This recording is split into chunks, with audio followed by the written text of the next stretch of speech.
Hey everyone, it's Theresa here and welcome back to my channel. Today I have a layout for the Clique Kits Creative Team and we're going to go to the beach. I'm using the Cape May kit, which is filled with lots of wonderful beachy and summery goodness from Fancy Pants, Vicki Boutin, a little bit of Studio Calico in there as well. And I will be sure to link the product down below. And hope that you will check out this glorious kit and follow along with my process today as I create a layout documenting a trip that we took to the Outer Banks a couple of years ago. It was in 2019. And so I wanted to work with some of the round elements in this collection.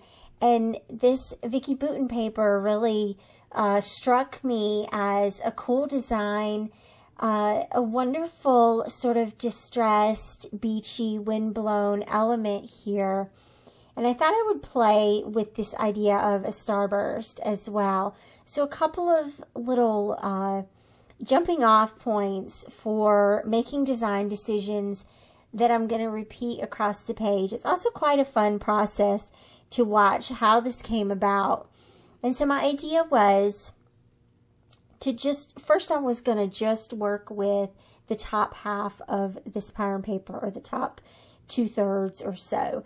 And my idea was to use this background paper and have the photo, which I've punched in a circle, layered over top of the sun, and then the stencil that you see, that is one that I've had in my stash. I'll see if I can find links for it anywhere around, but it basically has that starburst pattern as well. And what I wanted to do was have the photo in the center of the sun and then have the enamel dots from the collection emanating out of the photo, using that stencil as sort of a guide. And so I hope that makes sense, and you'll see how it comes together here on the page. I was just really excited about the colors of these enamel dots, and just wanted to get them all. I wanted to get them all on the page. And so I'm gonna speed up the film here just a little bit while I'm laying these all down, but you'll kind of see how I'm doing it. I just started going one by one, each color in turn, and then repeating each color in turn. And I think that there were a couple that got laid down 3 times to fill in this circle.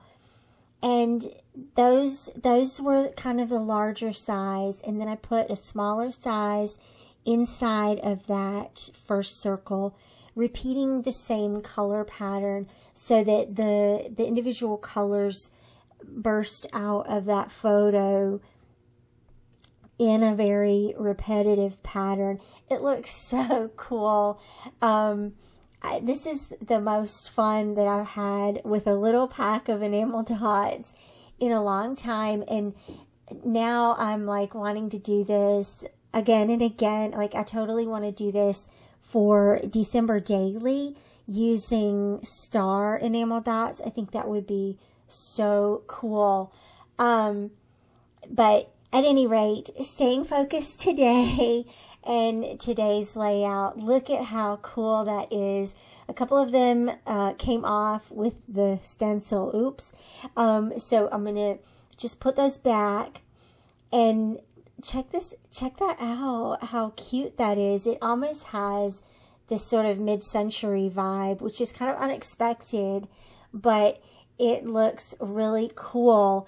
And here's where I've got to make some design decisions, and where the process starts to get to be a true process, because from this point on I have no idea what I'm doing. And so it turns out really cool though. So follow along with me. I decided that it needed a little pop of color here underneath this yellow starburst pattern. So I introduced a little bit of that red using one of the smaller scale pattern papers in the kit. And this little floral, it's from Fancy Pants, and it makes the perfect little tiny border. I had originally thought I would use the red and white ribbon underneath it, but I decided that that ribbon didn't really fit the feel of this layout. And truth be told, I feel like this collection would be perfect for a picnic layout. It kind of makes me want to go have a picnic just so that I can use some of these other patterns and those beautiful ribbons for a picnic layout. But it works beautifully for the beach too. And obviously this starburst, this sort of sunshine pattern paper reminded me of the beach. And so here's where I realized that just having that pattern paper at the top half of the layout made it very top heavy. Design information here, and that meant that it really needed something at the bottom to help ground the layout, because it feels like that those enamel starbursts,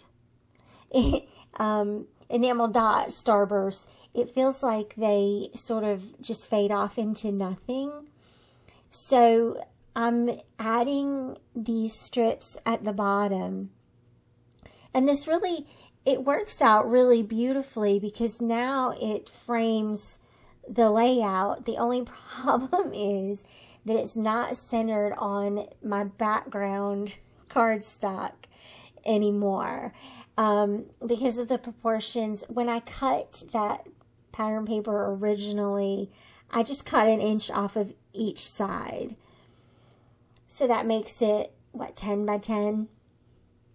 But of course I used a smaller strip at the bottom, so it's not exactly square. And it's okay. It's totally okay, and I'm gonna keep working with it, and you'll see how I work with it here as we go through the process. So of course I decided that it needed a bit of stamping, and I had this adorable stamp set from Ellie's Studio, and so I'm just going to add a few little stamped icons here around the page. And I have this thing where I always say every page needs a little black, and so I most frequently use black ink for stamping, and that's exactly what I'm going to do here. It helps the tie. Notice that I put the puffy sticker that says summertime. I put that on top of the photo here, and so that's black on white, and then the ink color repeats the black on white as well. So I did some fun little things with those circles, just stamping half of the circle, and it looks like they kind of peek out from underneath those pattern papers. And so, all right, still trying to figure out the page design here. So I'm gonna trim all of the excess cardstock off here. And this was actually a really smart decision because now I can back it with something, and I've got to figure out now, like, what am I gonna back it with? Go through and show you the whole process of what it looks like against the different pattern papers. Check that out. It's so cool to see how each pattern paper and each color changes the feel and the mood and the vibe, and they just don't work. I thought, well, maybe the yellows would work. No, maybe the red or the blues, and nothing in the kit really worked. I thought maybe that red, but it was so busy. It it was so busy and it just wasn't really the right mood. And I thought, well, maybe that wood grain would look nice. But against the wood grain, it just gets washed out. And so that's when I was like paying attention to the folds that I had made when I was distressing that pattern paper. And it's that teal color. It's a beautiful teal color. The B side of that sun paper is this beautiful teal color with little yellow flowers, which is really pretty. But the flower, obviously, I've cut it up now and used the front side of it. But that made me think of, what about just a plain teal cardstock background? And look at how that instantly brings all of the color in this layout to life. And boom, that's the one I'm going to use. If you're curious, it is a Basil Rain textured cardstock. I have no idea if it's still available, but I will look for links and see. But if they don't have that one still available, the top color that I had used when I first pulled my stack of cardstock, that teal color is from Close to My Heart. And so I'm sure that you could find a similar color if you wanted to do this layout for yourself. And so I'm really happy now with how this is turning out. I know ideally, okay, don't send me any hate mail. If these things bother you, notice how, of course, the trimmed out cardstock and the layout itself is not quite square, and it's going on a square background. And if that sort of thing bothers you, then you're probably not going to like this layout. So please don't send me hate mail about that. Because this was just part of playing with the papers, playing with this kind of page design. And I learned some things. I've learned some things along the way. And if I did it again, I don't think I would do it any different, because it's taken me on this really cool, fun, creative journey. And in the end, it's not about having a perfect layout. It's about having a layout you love. And I definitely loved how this turned out.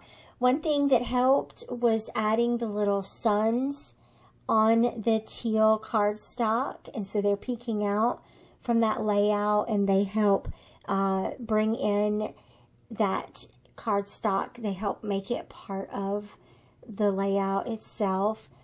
And so for the last few little things, I'm going to add a little bit of journaling. I added the location of where we are with the Outer Banks of North Carolina. I stamped my date as well. Added a little bit of journaling around that little Studio Calico chipboard piece at the bottom, and added the names.